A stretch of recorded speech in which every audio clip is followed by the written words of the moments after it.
Tart on tehniliselt perfektne trikster. Ardi sõna paar on mingi huumor. Ardi sõna võiks olla võib-olla perfektsus. Provokatiivne. Mulle tundub, et seal on üks kirjanduslik tegelane Art Allmägi, kes on ka kunstnik ja kes teeb näitusi. Päris raske on leida esimese hooga sellist ühist nimetajat või et kuidas seda kirjeldada. Et tekitab mitmeid küsimusi, et mis on see mootor, mis paneb kunstniku niimoodi töötama. Ta kuskil seal kitši ja klassikalise skulptuuri vahel ta nagu liigub. Jääb mulje, et Ardi varasemates töödes ta on võib-olla päris mitmed teemad noppinud oma loomingu jaoks üles siis sellisest võib-olla tarbemeediast, igapäeva uudistest. Arti huvitab väga visuaalne narratiiv. Ta on loonud näitusi lihtsalt, mis põhineb visuaalsetel narratiividel, aga ta on ka toonud palju tekstilist täiendust erinevatest juhtumitest, mis on nii-öelda talle elus tee peale jäänud või mida ta on näinud unes. Ta mängib stereotüüpidega. Et ma ei tea, kas see oli üks esimesi töid, kui Art Allmägi võttis sellise, mulle tundub isegi nagu, et võib mainida nagu kollasest meediast läbivaid teemasid. Oma kunstiprojekti oli siis tema Tartu Kõrgema Kunstikooli lõputöö initsiatsiooni rituaal. Selle käigus ta siis vormib oma keha. Nii nagu võib-olla kiviraidur vormib kivist välja mingisugust kuju. Ta tegeleb siis endaga, enda vormimisega. Minu meelest võib-olla ma küll ei ole nagu piisavalt hea guugeldaja, aga minu meelest teda on nagu käsitletudki just siis kui nagu ühega nendest hea käega või hea nagu selle tehnilise kooli saanud skulptoritest, kes on õppinud siis Tartus ja isegi enne seda õppis veel vist kuskil mingi kiviraidumist. Kui ma mainisin neid selliste stereotüüpidega mängimist, siis üks võib-olla hea näide selle ilmestamiseks on Ardi 2012. aasta näitus Kiri 3 kunstnikule. Kiri 3 kunstnikule oli hirm näituse tegemise ees. Mulle tundub, et see on ka asi, mis meid kõiki nagu aeg-ajalt võib kummitada. Siis need soovitused, mida kujuteldavad kunstnikud noorele kunstnikule pakuvad, on siis läbivalt sellise nende teose stereotüübi. Ehkki kõik need komponendid, millest see näitus koosneb, on nagu ülimalt trafaretsed, stereotüüpsed, sellised banaalsed, lihtsad. Aga see tulem, mille ta saavutab, ta tõuseb nagu nendest stereotüüpidest kõrgemale ja ta esitab selle küsimuse kunsti sisust, olemusest, produtseerimisest.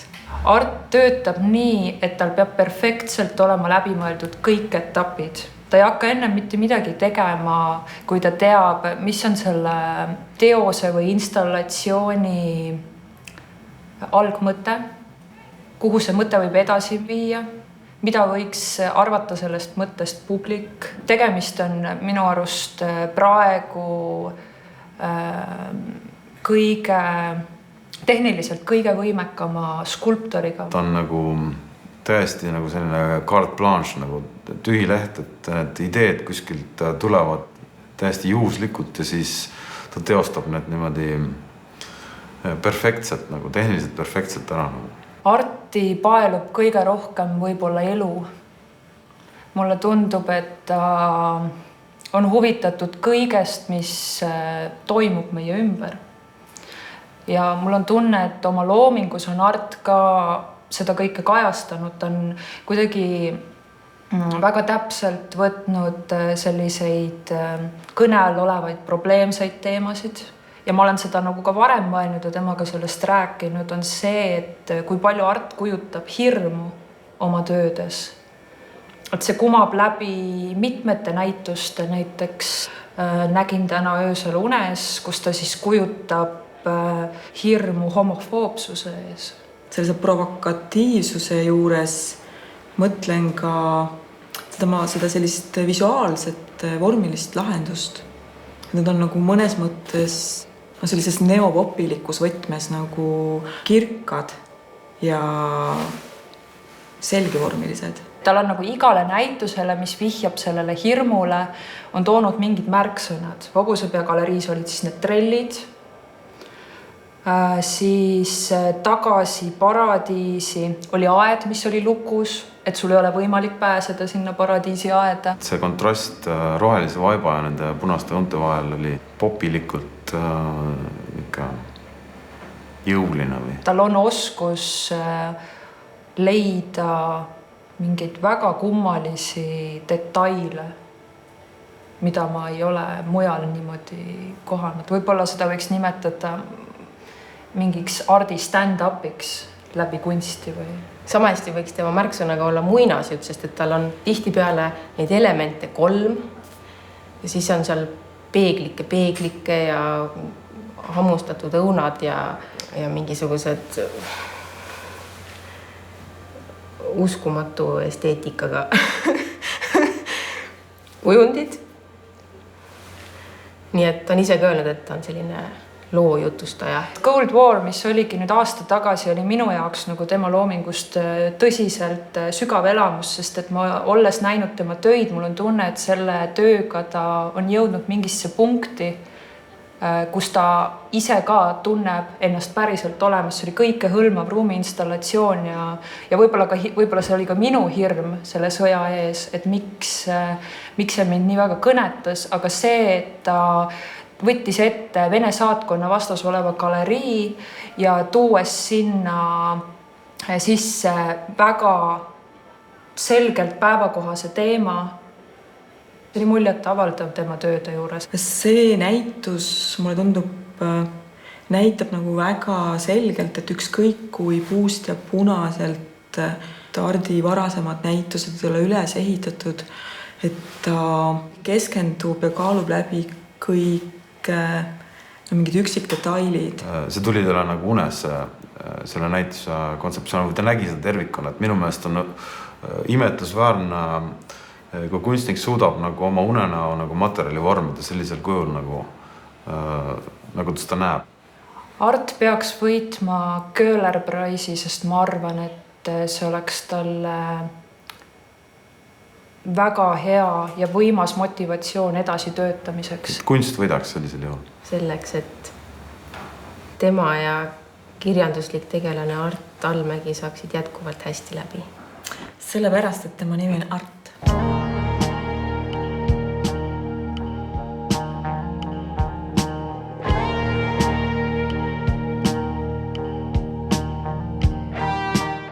Krista sõna minu jaoks oleks kindlasti vaikus. Orkestreeritud tühjus. Fotograaf kõige paremas mõttes. Mulle tundub, et Kristat võiks iseloomustada sõna poeesia.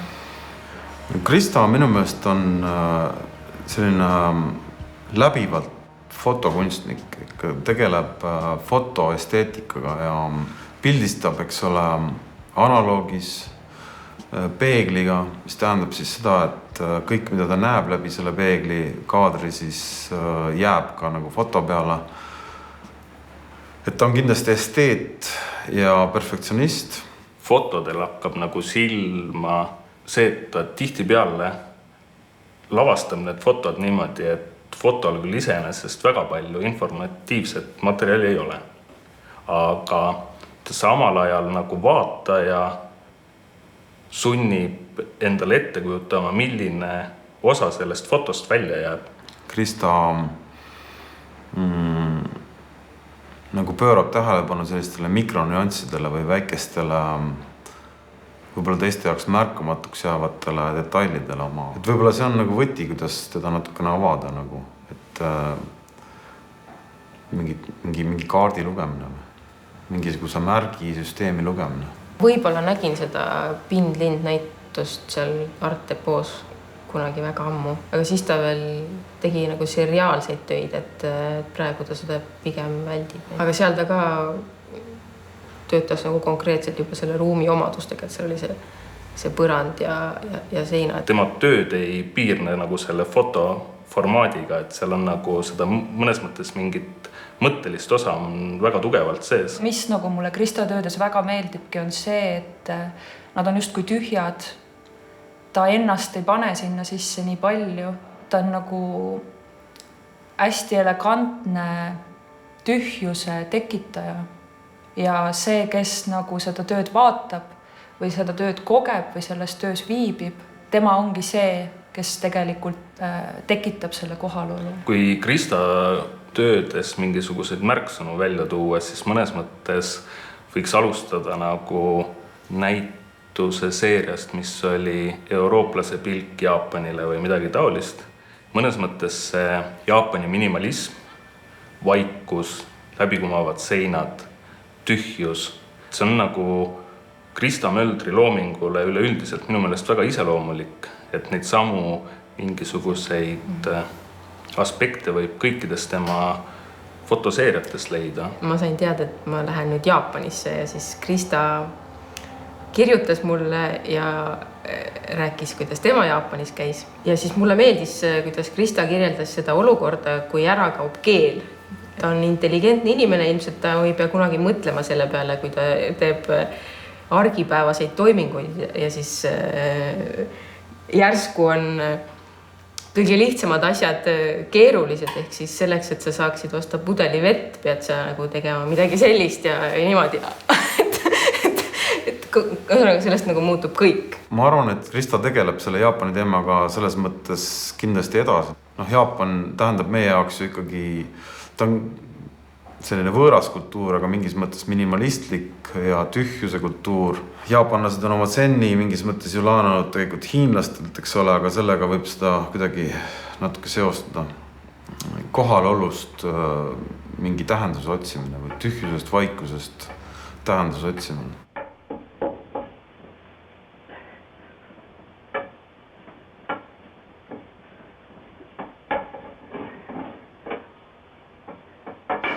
Kõige esimene selline tõeliselt nagu hingematte või selline hea kogemus oli tema näitus Kohalolu koos Neeme Külmaga. Siis ma seda näitust külastades vaatasin, et vau, et kuidas on võimalik sellist ruumikogemust saavutada. Krista Mölder, kui oma fotosid mõnes mõttes lavastab, tal on kaadrid alati sellised, et ta näitab ruumi puhtalt ruumina. Kristal olid seal tööd ruumidest ja Neeme osa, nagu ma aru sain, et nad olid mõlemad teineteisest nagu inspiratsiooni saanud, oli selline ruumiinstallatsioon varjust.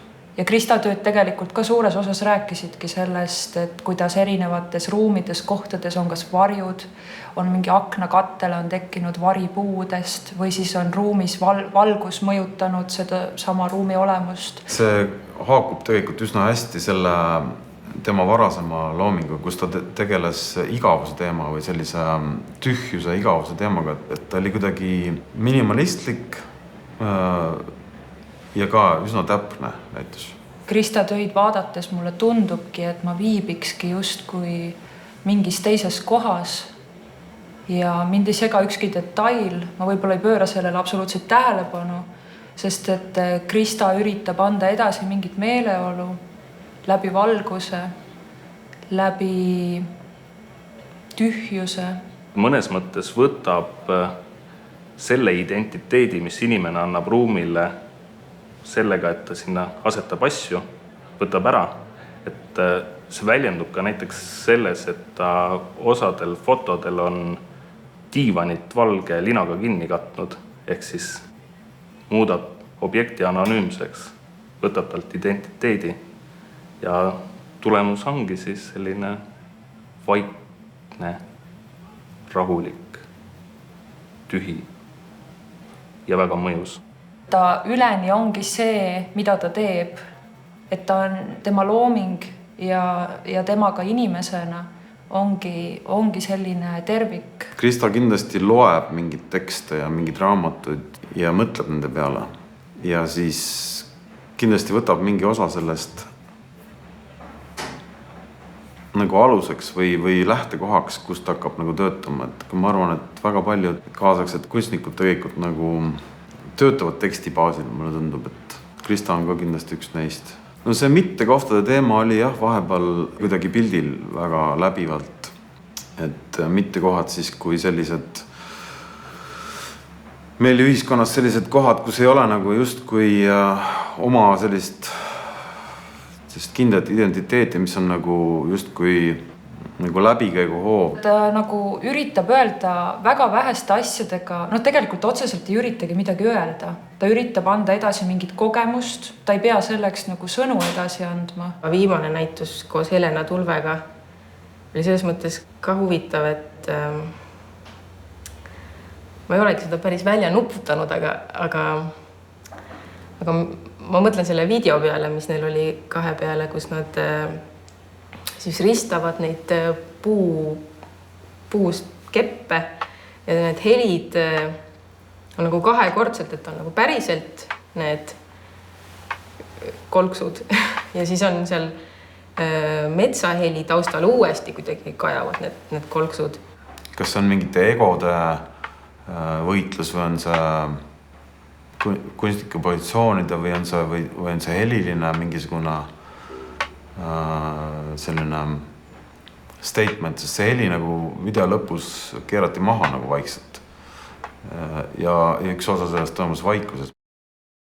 Krista võiks võita Köhler Prize'i kui subjektiivse ruumi ja tühjuse kaardistaja. Et ta jätkaks vaikuse ja üksinduse väljendust, otsimisi. Kuna ta suudab ühest restorani köögis tehtud fotos kirjutada nii pika lõigu. Ta võiks Köhleri võita selleks, et saada võimalust sõita näiteks Jaapanisse uuesti.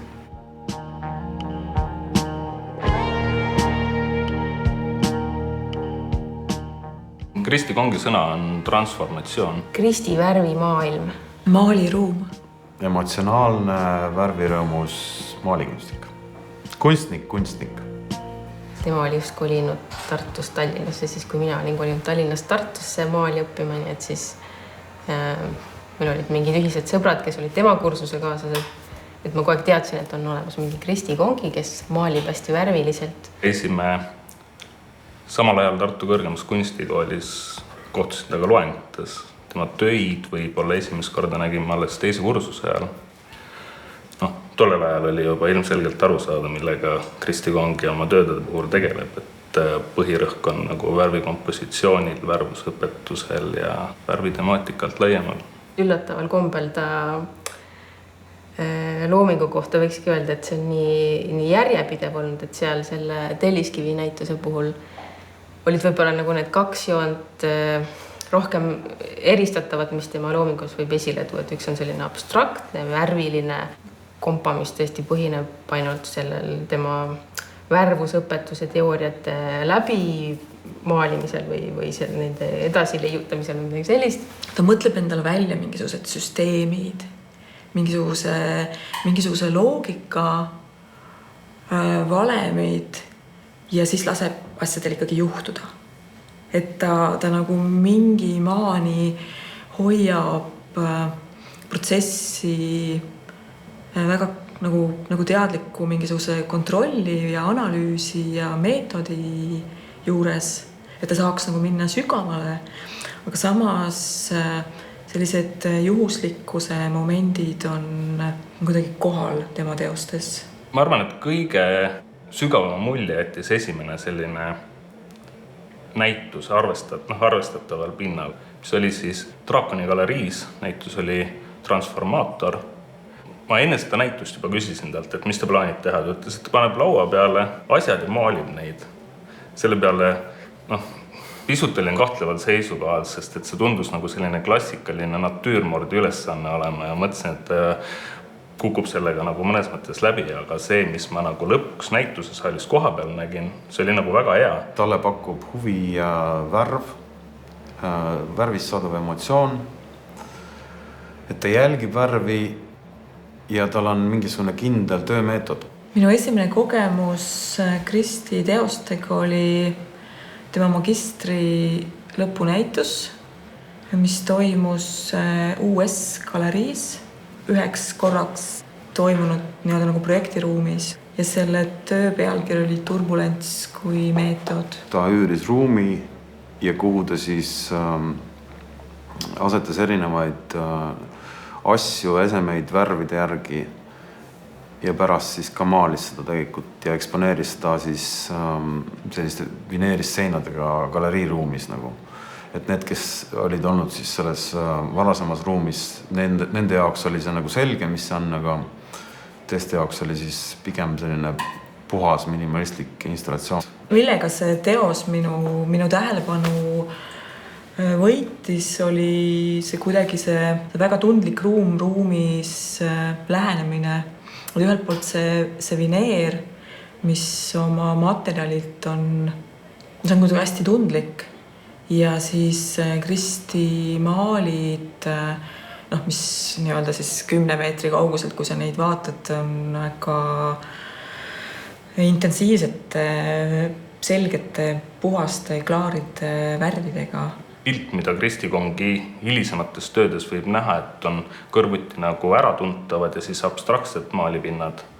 Et omakorda siis võiks ju küsida hilisemate tööde kohta, et kas kõik need abstraktsed pinnad, mida me näeme, et kas nad on siis tõesti abstraktsed või need on objektid, mida ta kujutab sellise nurga alt, et me lihtsalt ei hammusta läbi, millega on tegemist. Üllatuslikke detaile minul on kõige toredam olnud märgata Kristi teoses Heaven, ühisnäitus, mis tal oli Vaalgaleriis koos Marta Stratskasega, kus need üksikmaalid või elemendid, mis Kristi selles teoses välja tõi, need olid sellised väga ilusad igapäeva nüansid. Jah, Kristi Kongi on teinud vahepeal ka näitusi, kus maali või pintsliga tööd peaaegu üldse ei ole või et näiteks seda ma olen kahjuks ainult dokumentatsiooni peal näinud, aga mulle tundus väga hea seal Kumus, seal Pimeduse kiirus ja teised lood näitusel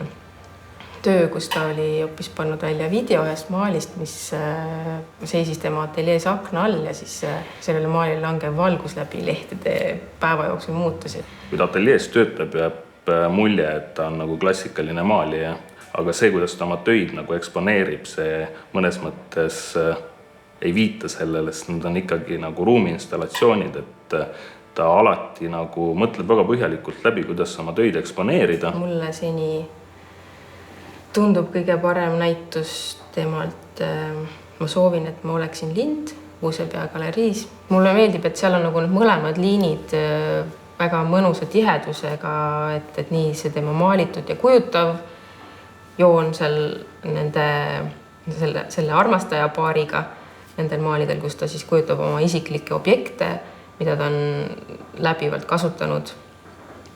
Ja siis need värviuuringud on siis seal allkorrusel ka nagu võrdselt hästi teostatud ja siis kogu see valguskujundus mõjub seal väga hästi, et need on kõik väga puhtad toonid. Kristi Kongi mõnes mõttes on selline dokumenteerija tugev, et dokumenteerib nii ruumi, oma isiklikke eluseiku, mingisuguseid kogemusi oma maalides. Mulle tundub, et Eesti noormaal otsibki nagu väljapääsuruumi või läheb nagu installatiivseks või objektseks nagu rohkem. Tema kindlasti on liikumas just selles suunas. Kristi teos Merike estnagureeritud Kumu näitusel, kus ta näitas oma ekstra sellesse Kumu ruumi mõeldud teost. Puude vahel on vaikus. See keskendus nendele pausi kohtadele. Samamoodi see teos oli installatiivne, et mul on võimalik, et osa sellest maalist paiknes siis põrandal ruumis. Et ma saan nagu osa sellest metsast. ta tihtipeale selles ruumis, kus ta töid eksponeerib, viib ruumi sisse mingi nihke, et ta ei mängi kunagi selle peale, et ta eksponeerib oma töid seal ruumis nii, nagu tavaliselt nendes ruumides eksponeeritakse. Kristi puhul on hästi huvitav, kuidas see ruum nagu libiseb maaliks. Kristi tööde puhul mul need erinevad näitused nagu sulavad kokku üheks selliseks mingiks tervikuks. Mingid kaadrid, mis mul nagu ette tulevad. Ma näitasin ka see transformaator oli üks nendest, siis see tuba, kunstihoone, installatsioon. Aga nad on kõik kokku jah, nagu ühe teema sellised variatsioonid. Ma olen seal ja tunnen seda lõhna mõtisklusi ruumist. Minu arust selle teose pealkiri ja see teos ise ka võtavad kuidagi kokku ühelt poolt Kristi töömeetodit, mis niimoodi distantsilt vaadates seisneb selles, et ta elab selle maali sees. Ta mõtleb väga maali keskselt, ta peab nagu need ruumid, need asjad, need kogemused läbi maalima. Kristi Kongi peaks Köhler-Preisi võitma, kuna ta on väga hea maalikunstnik, installaator, värvigeenius. Siis ta saaks näiteks üürida jälle ühe korteri, mõneks ajaks töötada seal ja teha näituse. Sest et Kristi ongi maal. Selle järjepideva teemas püsimise eest.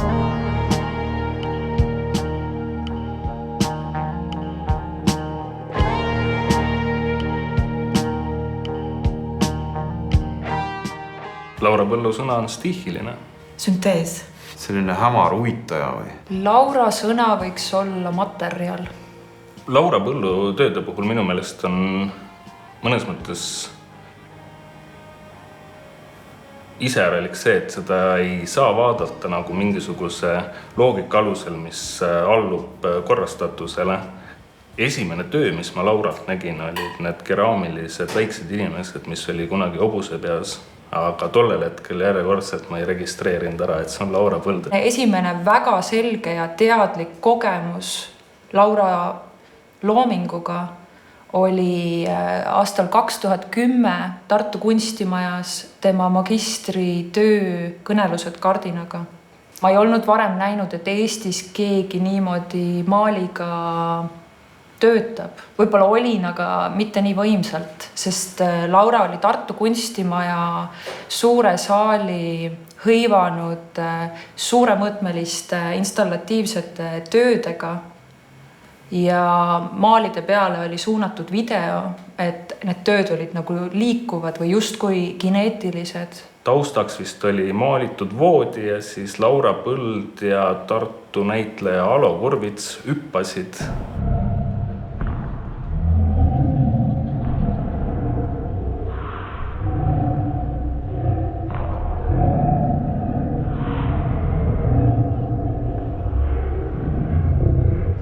See mõjus väga-väga ulmeliselt, et veel mitu aastat peale seda ma kutsusin enda peas Laura Põldu hüppajaks. Selline maali kasutamine justkui foonina või taustana ja just rõhuma sellele, et kuidas autor viibib läbi video vahenduse selle töö sees, et see oli nagu midagi väga uudset minu jaoks. Ma ei määratleks seda nagu ühegi žanri all, et ta ei ole maalikunstnik, ta ei ole fotokunstnik, ta on pigem selline installatsioonikunstnik. Laura on selles mõttes väga imeline kunstnik, et ta lihtsalt ta kogeb kogu aeg mingeid ruume ja ta töötab nagu mingisugune transformaator. Et see, et teda nimetatakse mõnikord maalikunstnikuks, siis keraamika taustaga maalikunstnikuks. Ta on teinud videosid, et see, mis meedium tal nagu parasjagu domineerivam või käes on, et see on lihtsalt nagu käepärane vahend. Näiteks näituskatse lavastada maastikku vist oli 2013, kus ta siis võtab vaatluse alla erinevad tühermaad, toob galeriiruumi erinevad tükid loodusest, päris puid. Ta ehitab sinna ise keraamilisi objekte ja kasutab ka maali, aga mulle tunne, et maal isegi ei ole oluline niivõrd kui maal, vaid maal on oluline just selle fooni või sellise mulje kujundamiseks. Ta võtab üle mõnes mõttes selle maastikule omase stihilisuse, kaose. Kui sa oled olnud bioloog, siis sa ühel momendil märkad, et see, mis tundub kaosena, on tegelikult väga põhjalikult läbi komponeeritud korrastatus. Et selleks, et seda mõista, tuleb lihtsalt nagu mingeid asju teada.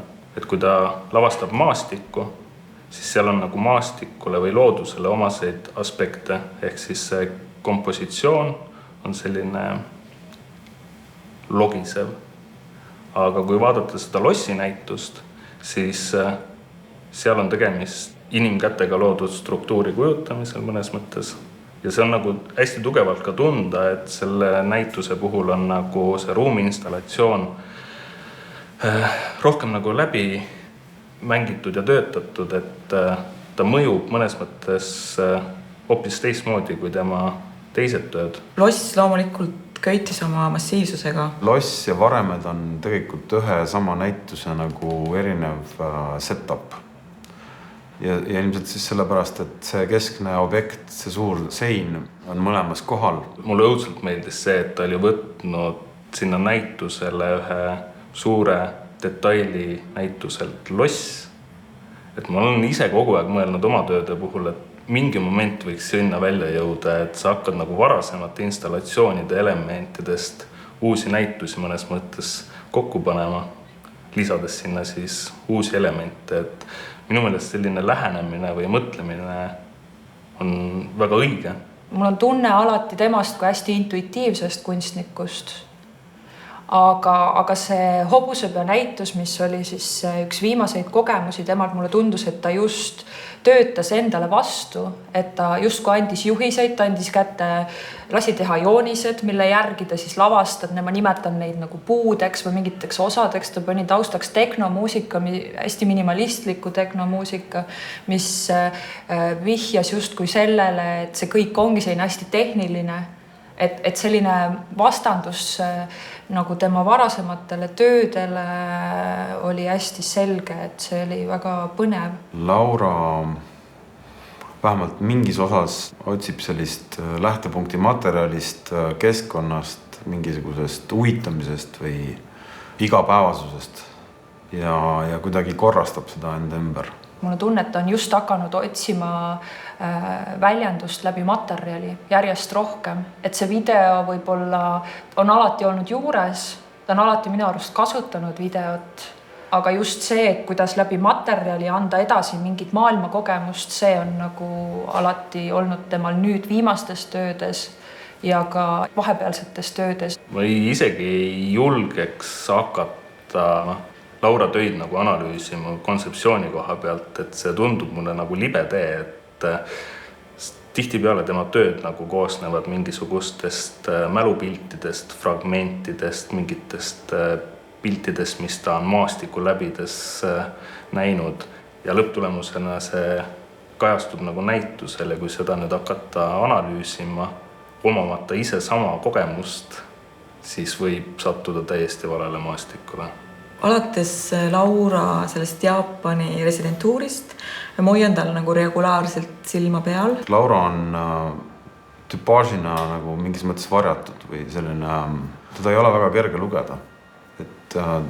Et Jaapani kultuur on ka minu meelest selline sirmitagune kultuur. Laura installatsioonid, kui vaadata nüüd pärast neid seda Jaapani pilgu läbi, et siis need on väga stihilised. Võib-olla Laura puhul on see, et ta on nagu võtnud tegelikult sealt, eks ole, mitu teemat. Üks on see selline kihilisus, Ja tal on hiljem ka see 12 erinevat kihti, mis baseerus vist kimono ülesehitusel. Tal on vaja kasutada erinevaid materjale ja erinevaid meediume ja erinevaid lähenemisi, olgu see siis maal, video, skulptuur, tekstiil, mingid objektid, vanad kapid, et tuua välja see emotsioon, mida tema saab mingist kohast endale kaasa. Ta viimasel ajal võib-olla suhteliselt vähe oma aastast viibib Eestis, et ta on hästi palju Eestist väljas erinevates residentuurides või koolides ja mul tekkis selline ketserlik mõte või selline huvi tema töid vaadates, et huvitav, kuidas ta tööd näeksid välja siis, kui ta ei reisiks. Sest et mingis mõttes, et kogu selle suure geograafilise diapasooni, kus ta käib, et ta toob selle nii vaatajale kui siis talle endale kuidagi hästi lähedale. Laura peaks võitma Köhler Prize'i, sellepärast et tema töödes on stihjat ja värskust. Ta on rahvusvahelisel väljal töötav Eesti kunstnik, kellel on väga omapärane, äratuntav käekiri. Ta võiks selle võita sellepärast, et jälle kuhugi minna. Tegemist on ääretult ilusa maailmaga kunstnikuga ja ma arvan, et selles maailmas edasi elamine vääriks preemiat ja selle maailma näitamine vääriks kindlasti preemiat.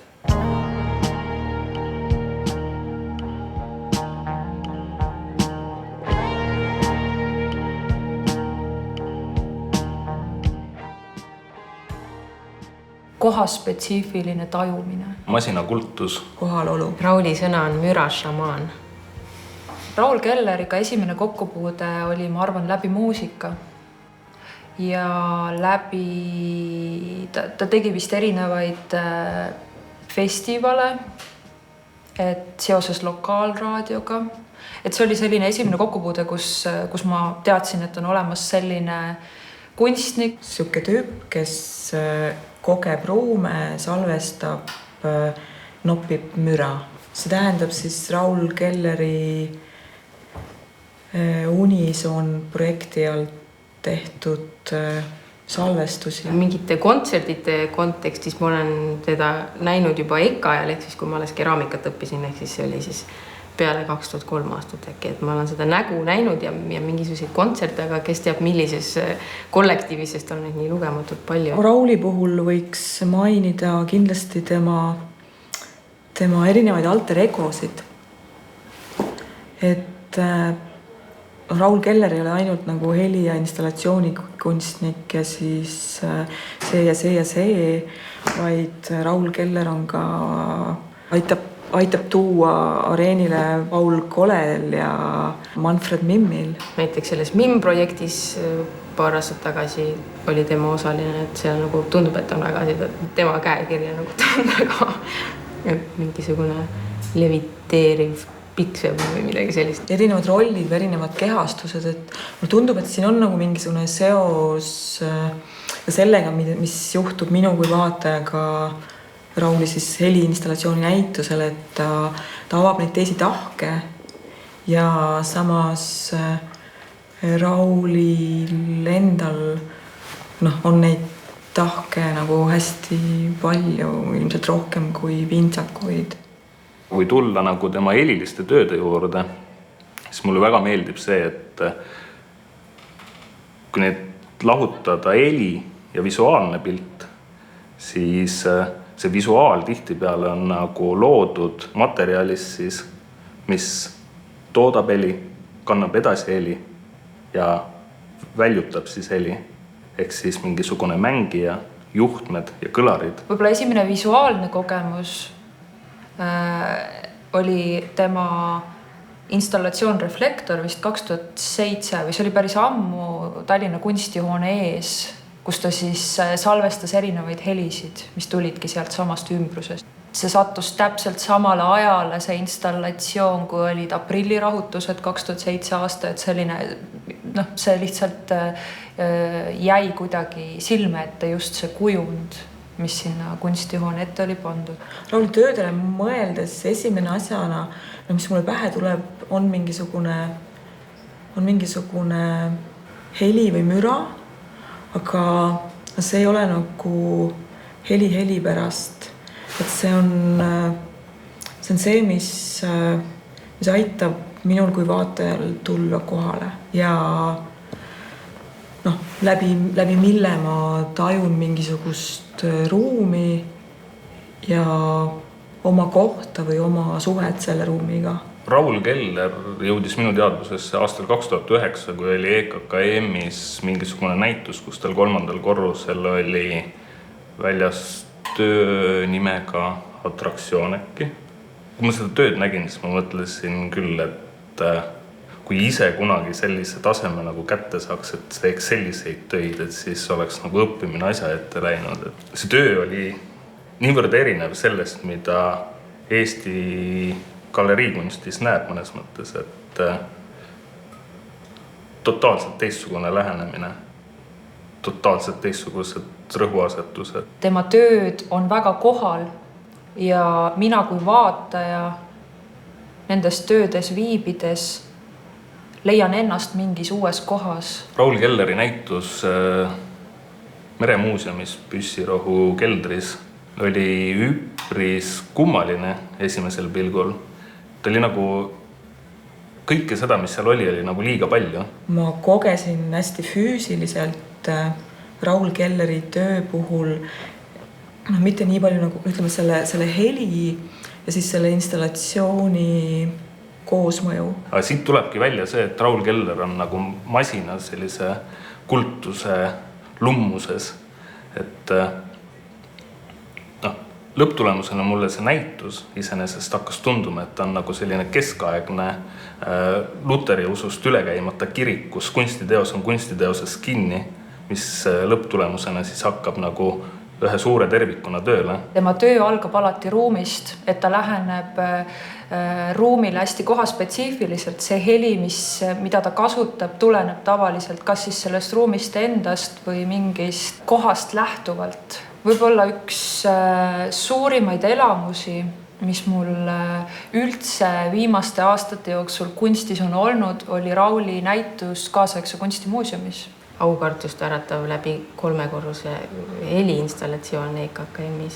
See asi, mis ta nii eriliseks tegi, oli see, et ta oli nagu, esmalt oli ta, eks ole, visuaalselt vaadeldav, ta oli nagu kõrvaga kuuldav, intellektuaalselt tajutav ja ta oli meelditult füüsiline, et see madal sagedus läbistas su keha sisuliselt, sa tundsid seda. Ta tekitab sellise visuaalse ja sellise füüsilise kogemuse välja väga minimaalsete vahenditega.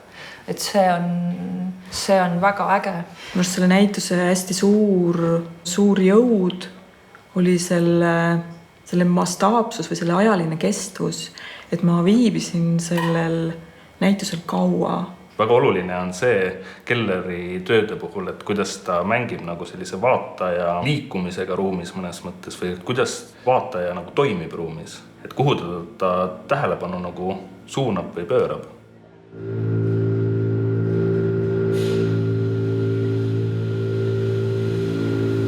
Selline väga kindel ja julge suhtumine ruumis, et mis mul siin juba selle põgusa kohtumise põhjal eelmine kord ka nagu tundes, et ta ei hakka ruumi ennast üldse muutma,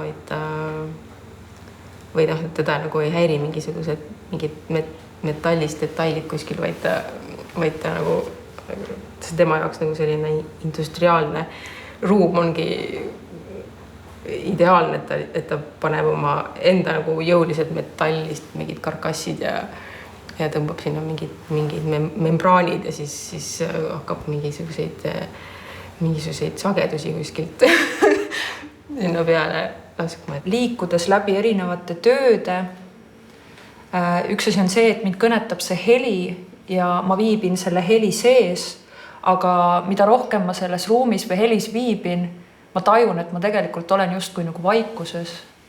Et see töö laseb mul mõelda või justkui ei lasegi millelegi mõelda. Ta aitab olla. Vahel ta veel kasutab seda, et ta asetab sinna masinavärgi vahele ühe valgusti ja see installatsioon nagu valguse varjumänguna veel jätkub galerii seintel. Sisuliselt on see totaalne ruumi installatsioon pluss siis järjekordselt heliline ja siis füüsiliselt tajutav töö. Värviline valgus, mida ta kasutab. Näiteks ka oli selline mustad tekstiilist kangad ja sees punane valgus, et see justkui viitab ka ohule. Ma ei tea, punane tekitab minus mingit ohutunnet. Et justkui ära tule siia või ära tule siia sisse.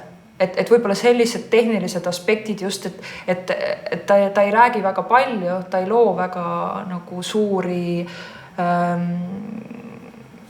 selliseid detailseid lahendusi, aga see tähendusväli, mida ta nende minimaalsete aspektidega, olgu see siis värviline valgus või heli, mis paneb vibreerima mingi kanga või lõuendi, et see paneb justkui ka minu sees midagi tööle. See avab mind teistmoodi. See võimaldab mul mitte ainult näha seda teost, mida mul siin hetkel on pakutud, vaid see võimaldab mul sellest näitusest väljudes näha ennast teistmoodi või mingisuguseid muid asju teistmoodi. Et minu arust Rauli teoste jõud on selles selle kardina nihutamises, mis on minu enda sees. Raul peaks võitma selle preemia sellepärast, et tema kunst annab võimaluse jõuda vaikusesse. Sellepärast, et ta lihtsalt on Eesti helikunstis keskne tüüp, tundub. Kuna ta on üks silmahakkavamaid Eesti galeriikunstnikke, kes tegeleb heliga, tema installatsioonid on äärmiselt huvitavad, jõulised, kehalised. Sellepärast, et Raul on see, kes ta on. Ta on olnud 15 aastat see, kes ta on ja ta avab meile meisterlikult uksi uutesse dimensioonidesse.